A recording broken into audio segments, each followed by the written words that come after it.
আসসালামু আলাইকুম, কেমন আছেন সবাই? আশা করছি সবাই খুব ভালো আছেন। আমি আর দুষ্টু সাবাহাত আলহামদুলিল্লাহ ভালো আছি। তো ইদানিং ফুলগুলো খুব সুন্দর করে ফুটছে। তো আসলে এই ফুলগুলো আস্তে আস্তে করে শুকিয়ে যাওয়া স্টার্ট করেছে। কিছু কিছু জায়গায় তো শুকিয়েও গেছে, আর কিছু কিছু জায়গায় আবার সুন্দর হয়ে আছে, ফুটে আছে আর কি। তো কিছু কিছু পাতা পাতা তো পুরোই ঝরে গেছে। আর এই গাছটা, টগর গাছটা, এটার মধ্যে পানি দেওয়া থাকলে ফুল প্রত্যেক দিন দেয়, আর দেখতে তো খুবই সুন্দর লাগে।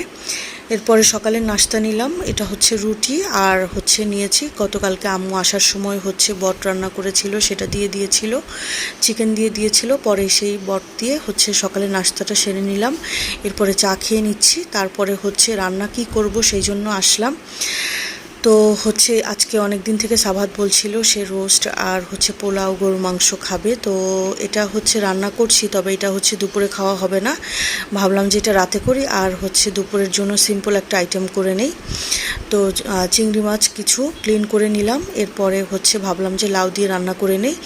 তো অনেক বেশি চিংড়ি দিয়েছি, কিন্তু লাউটা একটু টেস্ট হয়নি, কারণ হচ্ছে লাউটা একদম শক্ত পড়েছে, বুড়া পড়েছে, বিচিগুলো একদম শক্ত শক্ত ছিল। মানে বলে হচ্ছে একদম কচি লাউ কচি লাউ, কিন্তু পরে দেয় হচ্ছে বুড়া লাউ, একদম শক্ত। তো যাই হোক, এরপরে হচ্ছে পাশের চুলায়, যেহেতু গরু মাংসটা রান্না করতে একটু সময় লাগবে, এই জন্য দুপুরের দিকেই গরু মাংসটা রান্না বসিয়ে দিলাম, যেহেতু হতে একটু সময় লাগে। তো দুষ্টুটার তো পরীক্ষা চলে এসেছে, তো ভাবলাম যে পরীক্ষার আগে দিয়ে, যেহেতু খেতে চেয়েছে, একটু সময় লাগবে এগুলো রান্না করতে, তাই পরীক্ষার আগে দিয়ে রান্নাটা শেষ করে, মানে একটু ভেজালের রান্নাগুলো শেষ করে ফেলি, যাতে পরীক্ষার ওই কয়দিনগুলো টুকটাক হালকা পাতলা রান্না করে খেয়ে ফেলতে পারি আমরা। তো এই জন্য, তার জন্য হচ্ছে গরুর মাংসটা আমি রান্না করছি। গরুর মাংসটা হচ্ছে একটু আলু দিয়ে ঝোল করব, পোলাওর সাথে আলু দিয়ে ঝোলটা, এইটা খেতে কিন্তু খুবই মজা লাগে আমার কাছে। তো এই জন্য হচ্ছে আলু দিয়ে একটু ঝোলই করব, ভুনা আর করলাম না, যেহেতু রোস্টটা হচ্ছে একটু মাখা মাখা ঝোল থাকে। তো বিকালের দিকে মাংস রান্নাটা প্রায় হয়ে গেছে, প্রায় না পুরোপুরি হয়ে গেছে মাংস রান্নাটা। তো অন্য রান্নাগুলো আবার স্টপ করে দিব, কারণ হচ্ছে ওগুলো তো ঝটপট হয়ে যাবে। এরপরে হচ্ছে একটু তরমুজ খেয়ে নিচ্ছি। এই দুষ্টু বাচ্চাটা তরমুজ পছন্দ করে, কিন্তু যখন ঘরে থাকে তখন আর খেতে চায় না। আর এই কাবাবগুলো গতকাল হচ্ছে আম্মু দিয়েছিল আম্মুর বাসা থেকে। তো এই কাবাবগুলো একটু ভেজে নিলাম, ভাবলাম যে যেহেতু খাচ্ছি একসাথে ভালো মতো খাই। তো কাবাবগুলো ভাজা হয়ে গেছে, আর পাশে রোস্টটাও প্রসেসিং করে বসিয়ে দিলাম।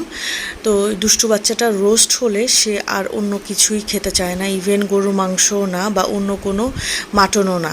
তো তার রোস্ট হলে সে খুব মজা করে খায়। আমাকে বলছিল, মাম্মা আমি আজকে গরুর মাংস খাবো না, আমি আজকে চিকেন রোস্ট দিয়ে খাবো। তো পোলাওটাও হয়ে গেল, সব কিছু হয়ে গেছে খুব তাড়াতাড়ি, খুব তাড়াতাড়ি না, আসলে কষ্ট হয় করতে। তারপরে সালাডটাও করে রাখলাম। এরপরে হঠাৎ মনে পড়লো যে আমি চা খেতে ভুলে গেছি আজকে, এত কাজ ছিল। তো চাটা খেয়ে নিলাম। তো আজকের ভিডিও ছিল এই পর্যন্ত। সবাই ভালো থাকবেন, আল্লাহ হাফেজ।